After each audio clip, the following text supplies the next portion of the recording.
కళ్యాణ్ నమ్మితే చాలు పార్టీ ముందుకు తీసుకువెళ్తాను, పార్టీ ముందుకు వెళుతుందంటూ కూడా ఆయన ధీమాన్ని వ్యక్తం చేస్తున్న సందర్భం. ఒకసారి ఆ విజువల్స్ మీరు చూస్తున్నారు. లక్ష్మి ఇటు కిరణ్ రాయల్ విషయంలో ఏ స్థాయిలోకి వెళ్ళిందో మనం చూసాం. మరి ముఖ్యంగా ఐ థింక్ ఫిబ్రవరి మార్చ్ అనుకుంటా ఆ సందర్భంలో ఇటు ఆంధ్రప్రదేశ్లో హాట్ టాపిక్గా మారిన అంశం ఇటు కిరణ్ రాయల్ లక్ష్మి అనే అంశానికి సంబంధించి ఆ వివాదానికి సంబంధించి ఇప్పుడు ఆ లక్ష్మి పోలీస్ స్టేషన్లో కంప్లైంట్ ఇచ్చారు. ఆ కంప్లైంట్ కాపీకి సంబంధించి ఒకసారి చూసే ప్రయత్నం చేద్దాం. కంప్లైంట్ కాపీలో చాలా అంశాలను ప్రస్తావించడం జరిగింది. ఆ కంప్లైంట్ కాపీలో ఏ అంశాన్ని ప్రస్తావించారు ఒకసారి మీరు చూడొచ్చు. అదే కంప్లైంట్ కాపీ, నా పేరు టీ లక్ష్మి అంటూ కూడా ఆ అంశానికి సంబంధించి కంప్లైంట్ కాపీలో మరి ముఖ్యంగా కొన్ని అంశాలను ప్రస్తావించడం జరిగింది. డీటెయిల్గా మాట్లాడుకునే ప్రయత్నం చేద్దాం.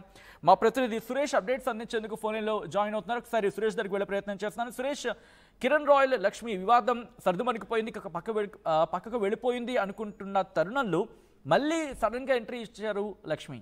కంప్లైంట్ కాపీలో ఏమని మెన్షన్ చేశారు, ఎవరెవరి పేర్లను మెన్షన్ చేయడం జరిగింది, లక్ష్మి ఏమంటున్నారు? సచిన్, ఏదైతే సద్దుమణిపోయినటువంటి కేసు ఇవాళ మరొక్కసారి లక్ష్మీరెడ్డి ఈస్ట్ పోలీస్ స్టేషన్ కి వచ్చి కంప్లైంట్ ఇవ్వడంతో అలా తెర మీదకి వచ్చినటువంటి పరిస్థితి. ఏదైతే గతంలో జరిగినటువంటి కొన్ని పరిస్థితుల నేపథ్యంలో కొన్ని వీడియోస్ కొంతమంది నా దగ్గర నుంచి తీసుకొని మీకు న్యాయం చేస్తాం, మేము ఒక పెద్ద నాయకుడి దగ్గర ఉన్నటువంటి వ్యక్తి ద్వారా మీకు న్యాయం చేస్తామని చెప్పి వాళ్ళు వీడియోస్ అన్ని కూడా తీసుకోవడం జరిగింది. అయితే దానికి సంబంధించి నేను అనేక సమస్యలు పడి లేచిన తర్వాత నా సమస్యలన్నీ కూడా నేను సద్దుమణిగించుకున్న తర్వాత పదే పదే ఆ వీడియోలన్నీ కూడా ట్రోల్ చేస్తూ నన్ను ఇబ్బంది పెడుతున్నారు, పార్టీల పరంగా వాడుకుంటున్నారు అన్నది లక్ష్మీరెడ్డి ప్రధాన ఆరోపణ. అయితే ముఖ్యంగా జనసేనకు సంబంధించి మాత్రం ఇద్దరు పేరు ప్రస్తావించింది. అదే రకంగా వైసీపీకి సంబంధించినటువంటి మరొక నేత పేరు కూడా ఆమె ఈ యొక్క ఎఫ్ఐఆర్ కంప్లైంట్ అయితే ఇచ్చినటువంటి పరిస్థితి. ఖచ్చితంగా వాళ్ళ దగ్గర నాకు సంబంధించినటువంటి కొన్ని ఆడియో వీడియోస్ అన్ని కూడా ఉన్నాయి. దాన్ని పదే పదే ఇప్పటికి కూడా ఇంకా సర్క్యులేట్ చేస్తున్నారు.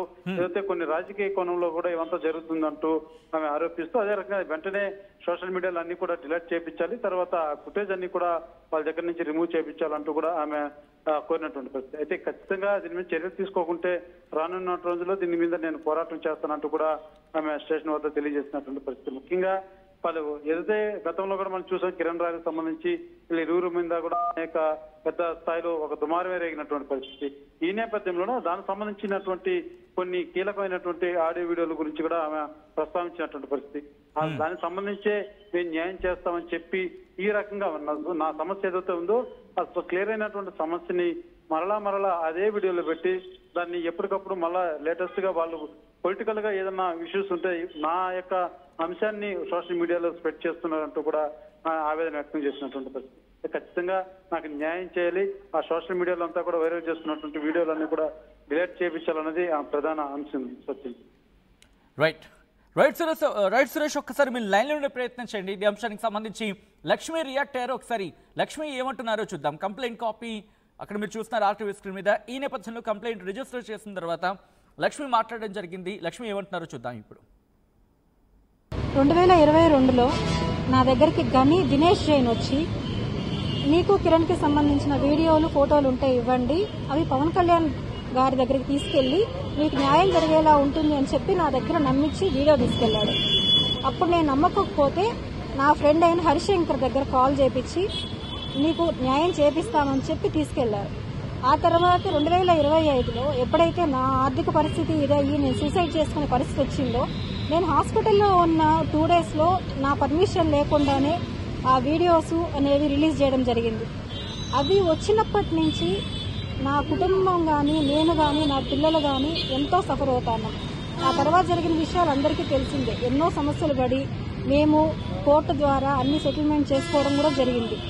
ఈ సందర్భంలో మళ్ళీ కూడా మళ్ళీ ఎక్కడ ఏం జరిగినా కూడా ఆ వీడియోస్ ఫొటోస్ని వాళ్ళకి తగిన విధంగా మార్పింగ్ చేసుకుంటూ రిలీజ్ చేస్తూ నన్ను నా బిడ్డల్ని చాలా బాధ పెడతా ఉన్నారు. ఇందులో గని దినేష్ ఇద్దరు కలిసి చేసిందే. ఆ తర్వాత వాళ్ళు వైసీపీకి సంబంధించిన పసుపులెట్టి సురేష్కి ఇవన్నీ కూడా ఇవ్వడం జరిగింది. ఇప్పుడు ఆ మీడియా ద్వారానే ఎక్కడ ఏం జరిగినా కూడా అగే రిపీట్ అవుతూనే వస్తున్నాయి. దీని ద్వారా చాలా చాలా చాలా మానసికంగా నలిగిపోతున్నాం. నేను ఇప్పుడు కూడా కంప్లైంట్ ఇవ్వడానికి వచ్చాను. ఎందుకంటే ఇలాంటివి జరగకూడదు, అవన్నీ డిలీట్ చేయమని నేను ఆల్రెడీ చెప్పాను. నేను రిక్వెస్ట్ చేసుకున్నాను, డిలీట్ చేస్తామని చెప్పి కూడా వాళ్ళు చేయలేదు. మళ్ళీ నేను అడుగుతుంటే వాళ్ళు అసలు పట్టించుకోవట్లేదు. అందుకే నేను ఇప్పుడు వచ్చి కంప్లైంట్ ఇవ్వడానికి వచ్చాను.